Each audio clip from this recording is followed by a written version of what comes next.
আমি আহ্বান জানাচ্ছি বাংলাদেশের গণমানুষের নেতা, আমাদের প্রাণ প্রিয় নেতা, বাংলাদেশের আগামী দিনের দিক নির্দেশক জনাব তারেক রহমান। বিসমিল্লাহির রহমানির রহিম। প্রিয় বাংলাদেশ, উপস্থিত প্রিয় মুরব্বীবর্গ, মঞ্চে উপস্থিত জাতীয় নেতৃবৃন্দ, আমার সামনে উপস্থিত প্রিয় ভাই ও বোনেরা এবং মিডিয়ার মাধ্যমে সমগ্র বাংলাদেশ থেকে যারা দেখছেন এই অনুষ্ঠান, প্রিয় ভাই বোনেরা, প্রিয় মা বোনেরা, আসসালামু আলাইকুম।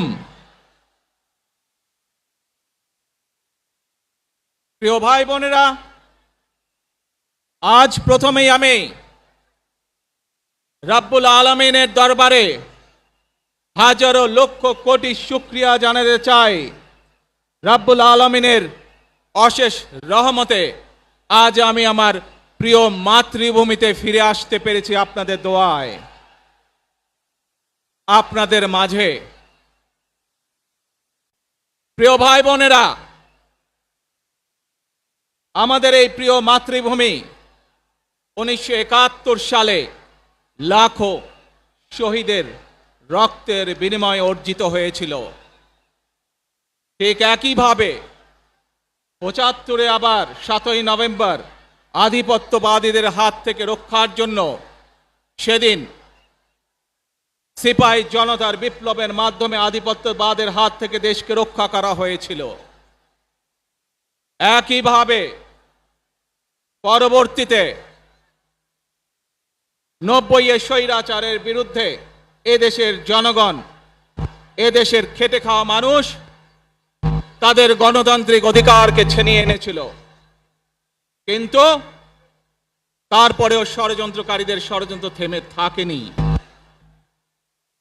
আমরা তারপর দেখেছি 2024 সালে, 71 সালে এই দেশের মানুষ যেমন স্বাধীনতা অর্জন করেছিল, 2024 সালে এদেশের ছাত্র জনতা সহ সর্বস্তরের মানুষ, কৃষক, শ্রমিক, গৃহবধূ, নারী, পুরুষ, মাদ্রাসার ছাত্র সহ দল মত নির্বিশেষে, শ্রেণী পেশা নির্বিশেষে সকল মানুষ সেদিন 2024 সালের 5ই আগস্ট এই দেশের স্বাধীনতা এবং সার্বভৌমত্বকে রক্ষা করেছিল।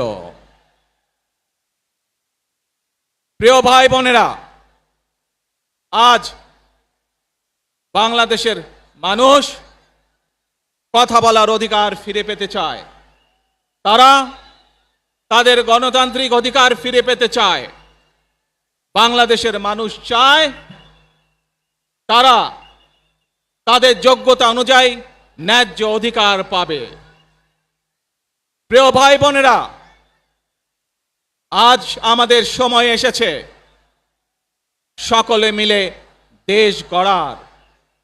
এই দেশে যেমন পাহাড়ের মানুষ আছে, এই দেশে একইভাবে সমতলের মানুষ আছে। এই দেশে মুসলমান, বৌদ্ধ, খ্রিস্টান, হিন্দু সহ বিভিন্ন ধর্মের মানুষ বসবাস করে।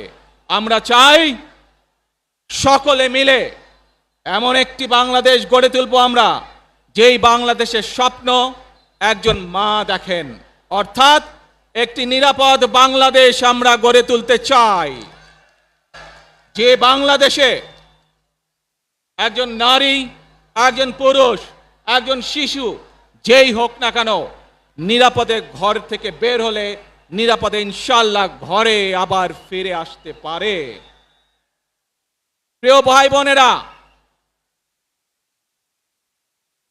এই দেশের জনসংখ্যার অর্ধেক নারী, 4 কোটিরও বেশি তরুণ প্রজন্মের সদস্য, 5 কোটির মতন শিশু,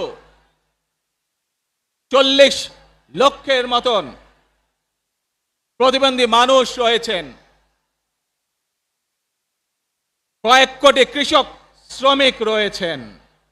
এই মানুষগুলোর একটি প্রত্যাশা আছে এই রাষ্ট্রের কাছে, এই মানুষগুলোর একটি আকাঙ্ক্ষা আছে এই দেশের কাছে। আজ আমরা সকলে যদি ঐক্যবদ্ধ হই, আজ আমরা যদি সকলে প্রতিজ্ঞাবদ্ধ হই, তাহলে আমরা এই লক্ষ কোটি মানুষের সেই প্রত্যাশাগুলো পূরণ করতে পারি ইনশাআল্লাহ। প্রিয় ভাই বোনেরা, ৭১ সালে আমাদের শহীদরা নিজের জীবন উৎসর্গ করেছিলেন এই রকম একটি বাংলাদেশ গঠনের জন্য। বিগত 15 বছর স্বৈরাচারের বিরুদ্ধে শত শত হাজারো গুম খুনের শিকার হয়েছে শুধু রাজনৈতিক দলের সদস্য নয়, নিরীহ মানুষের প্রতিবাদ করতে গিয়ে অত্যাচার নির্যাতনের শিকার হয়েছে, জীবন দিয়েছে। 2024 সাল মাত্র সেদিনের ঘটনা। কিভাবে আমরা দেখেছি আমাদের তরুণ প্রজন্মের সদস্যরা কিভাবে নিজের জীবন উৎসর্গ করেছে দেশের এই স্বাধীনতা এবং সার্বভৌমত্বকে রক্ষা করার জন্য।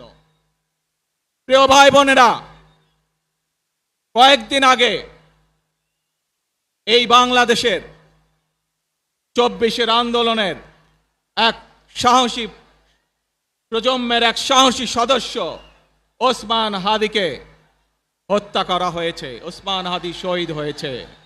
প্রিয় ভাই বোনেরা, ওসমান হাদি চেয়েছিল এই দেশের মানুষের জন্য গণতন্ত্র প্রতিষ্ঠিত হোক, এই দেশের মানুষের গণতান্ত্রিক অধিকার প্রতিষ্ঠিত হোক, এই দেশের মানুষ তাদের গণতান্ত্রিক এবং অর্থনৈতিক অধিকার ফিরে পাক। আজ 24-এর আন্দোলনে যারা শহীদ হয়েছেন, ওসমান হাদি সহ ৭১-এ যারা শহীদ হয়েছেন, বিগত স্বৈরাচারের সময় বিভিন্নভাবে খুন গুমের শিকার হয়েছেন, এই মানুষগুলোর রক্তের ঋণ যদি শোধ করতে হয়, আসুন আমরা আমাদের সেই প্রত্যাশিত বাংলাদেশ গড়ে তুলব, যেখানে আমরা সকলে মিলে কাজ করব, যেখানে আমরা সকলে মিলে আমাদের প্রত্যাশিত বাংলাদেশকে গড়ে তুলব। প্রিয় ভাই বোনেরা, বিভিন্ন আধিপত্যবাদ শক্তির গুপ্তচরেরা বিভিন্নভাবে ষড়যন্ত্রে এখন লিপ্ত রয়েছে। আমাদেরকে ধৈর্যশীল হতে হবে, আমাদেরকে ধৈর্য ধারণ করতে হবে। বিশেষ করে তরুণ প্রজন্মের যে সদস্যরা আছেন, আপনারাই আগামী দিন দেশকে নেতৃত্ব দিবেন, দেশকে গড়ে তুলবেন। এই দায়িত্ব তরুণ প্রজন্মের সদস্যদেরকে আজ গ্রহণ করতে হবে, যাতে করে এই দেশকে আমরা সুন্দরভাবে গড়ে তুলতে পারি। শক্ত ভিত্তির উপরে গণতান্ত্রিক ভিত্তি, শক্তিশালী অর্থনৈতিক ভিত্তির উপরে যাতে এই দেশকে আমরা গড়ে তুলতে পারি। প্রিয় ভাই বোনেরা, আমার সাথে আজকে মঞ্চে এখানে বহু জাতীয় নেতৃবৃন্দ বসে আছেন। আসুন আজকে আমরা দুহাত তুলে আল্লাহর দরবারে দোয়া করি, আল্লাহর রহমত আমরা চাই। যে সকল জাতীয় নেতৃবৃন্দ এই মঞ্চে আছেন, মঞ্চের বাইরে যে সকল জাতীয় আরো নেতৃবৃন্দ আছেন, আমরা সকলে মিলে এই দেশকে নেতৃত্ব দিয়ে আমাদের বাংলাদেশের জনগণের প্রত্যাশিত সেই বাংলাদেশকে আমরা গড়ে তুলতে চাই। আমাদেরকে যে কোনো মূল্যে আমাদেরকে এই দেশের শান্তি শৃঙ্খলা রক্ষা করতে হবে। যে কোনো উস্কানির মুখে আমাদেরকে ধীর শান্ত থাকতে হবে। প্রিয় ভাই বোনেরা, আমরা দেশের শান্তি চাই, আমরা দেশের শান্তি চাই, আমরা দেশের শান্তি চাই। প্রিয় ভাই বোনেরা, মার্টিন লুথার কিং নাম শুনেছেন না আপনারা? নাম শুনেছেন তো আপনারা? মার্টিন লুথার কিং, তার একটি বিখ্যাত ডায়লগ আছে, I have a dream.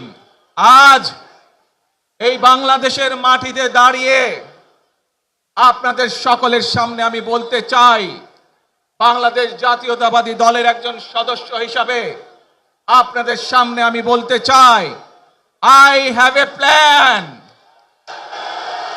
for the people of my country, for my country. আজ এই পরিকল্পনা দেশের মানুষের স্বার্থে, দেশের উন্নয়নের জন্য, দেশের মানুষের ভাগ্যের পরিবর্তনের জন্য যদি সেই প্ল্যান, সেই কার্যক্রম, সেই পরিকল্পনাকে বাস্তবায়ন করতে হয়, প্রিয় ভাই বোনেরা, এই জনসমুদ্রে যত মানুষ উপস্থিত আছেন, এই সারা বাংলাদেশে গণতন্ত্রের শক্তি যত মানুষ উপস্থিত আছেন, প্রত্যেকটি মানুষের সহযোগিতা আমার লাগবে। প্রত্যেকটি মানুষের সহযোগিতা আমাদের লাগবে। আপনারা যদি আমাদের পাশে থাকেন, আপনারা যদি আমাদেরকে সহযোগিতা করেন, ইনশাআল্লাহ আমরা আই হ্যাভ এ প্ল্যান বাস্তবায়ন করতে সক্ষম হব।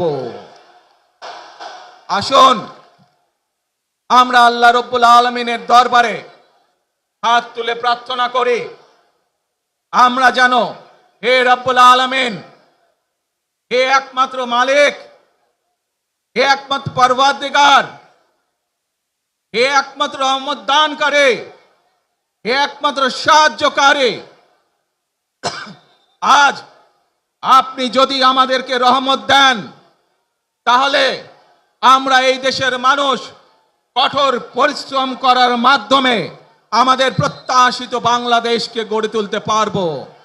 আজ যদি আল্লাহর রহমত এই দেশ এবং এই দেশের মানুষের পক্ষে থাকে, আল্লাহর সাহায্য, আল্লাহর দয়া এই দেশের মানুষের উপরে, এই দেশের উপরে থাকে, ইনশাআল্লাহ আমরা আমাদের প্রত্যাশিত বাংলাদেশ গড়ে তুলতে সক্ষম হব।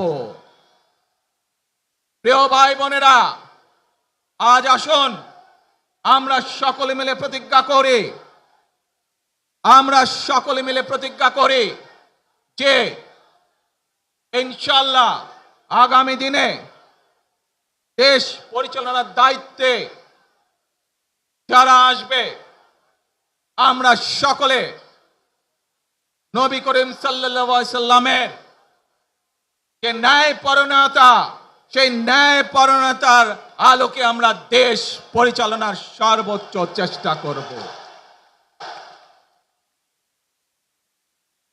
প্রিয় ভাই বোনেরা, আজ আপনারা জানেন